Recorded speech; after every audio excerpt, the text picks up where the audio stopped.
Okay, cool. So Almighty Productions, we're big fans of Dan Patlansky. We've seen most of your shows here in Port Elizabeth. I think about 4 or 5 or so of them. And so what is the latest news for fans of Dan?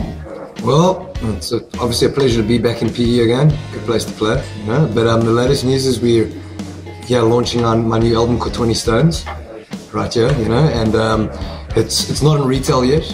We're only launching it live for the next month or two. It'll be in retail a little bit later this year. So yeah, man, we're really excited about that. New tunes we're playing in our live set, obviously, you know, off the album we haven't played before. A couple older guys too that still have remained in the set. Right. But yeah, it's all about 20 Stones at the moment. That's where I'm at. Yeah. Excellent. And the meaning of the title, what is 20 Stones' deeper meaning? Okay, so I wrote, there's a song called 20 Stones on the album. It's an instrumental acoustic tune. And I wrote that 20 days before I got back from tour. And when I was a kid, like really small, you know, you don't have a concept of time. So my mother used to put stones on my windowsill of how many days were left until my birthday or whatever event. So that's where that title comes from. I wrote it 20 days before. Okay, excellent. In the middle of a very, very long tour, yeah. Wow. And so how long did it take to put the album together? You know, in the big scheme of things, probably about 3 years. I mean, not really the recording process, but you know, the writing process. I mean, you know, I always see an album as like a little sort of a time capsule of time from your last album to your new album, like, you know, where you were, the songs you wrote. So I mean, 3 years pretty much writing the tunes, dropping tunes, putting new ones in.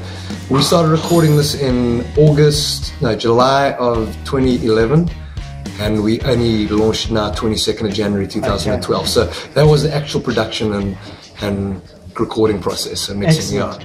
With regard to the production and putting it together, your approach to music and your finished product. Right. What is your approach to that, your methodology? Well, it sort of changes every album as you grow as an artist. But on this album, I sort of wanted the best of both worlds. I wanted an album that's raw and real and organic. So it's sort of, you always, as a blues rock artist, you're always trying to reproduce a live thing. Yes. On a CD, and it's damn near impossible. It really is. You know, you lose a lot of that energy and feel, you know, in the studio.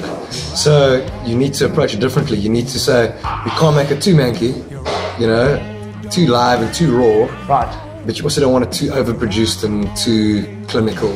So you got to find sort of a middle ground. And I think we've done that with this album. It's got enough rawness and enough wildness that represents a live show, and we've captured the goodness of the studio too, if you will. You know? Why guitar with all the other instruments out of there? I mean, you could have French horn or double bass or something like that. Why guitar? When I was a kid, I was listening to music. It was all guitar driven. You know, like I mean, I was born in 1981, so I was like hitting primary school, you know, late 80s, 87, somewhere around there. In grade 1, grade 2, like 87, 88, I was into Guns N' Roses and bands like that. Those were my bands. And obviously all those bands were guitar-driven bands, you know, and pretty much ever since then I've always really been into guitar-driven music.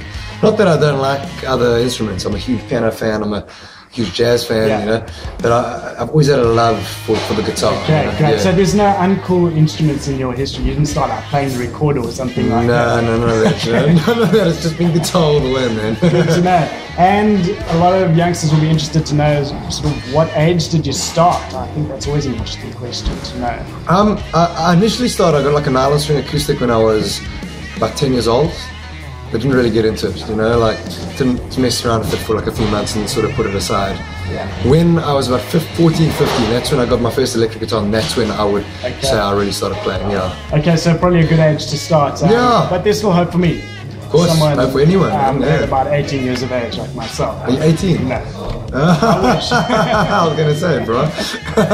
It's just the makeup.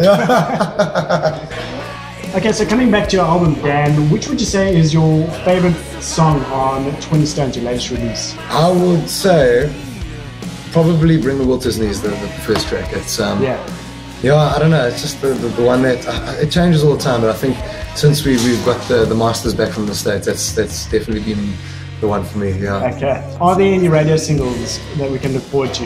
Listen, on an album like this, you never know. You know what I mean? It's it's not necessarily the most commercial sounding album that you'll ever hear, but I do think with trends in the world at the moment, with Black Keys, bands like that, who are all blues-based bands, and it's more that filthy rock sort of thing going on.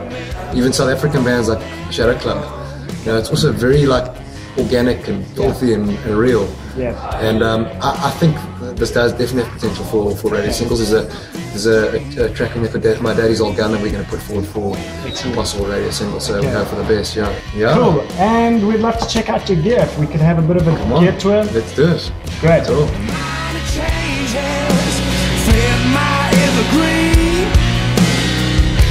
But I'm surviving is made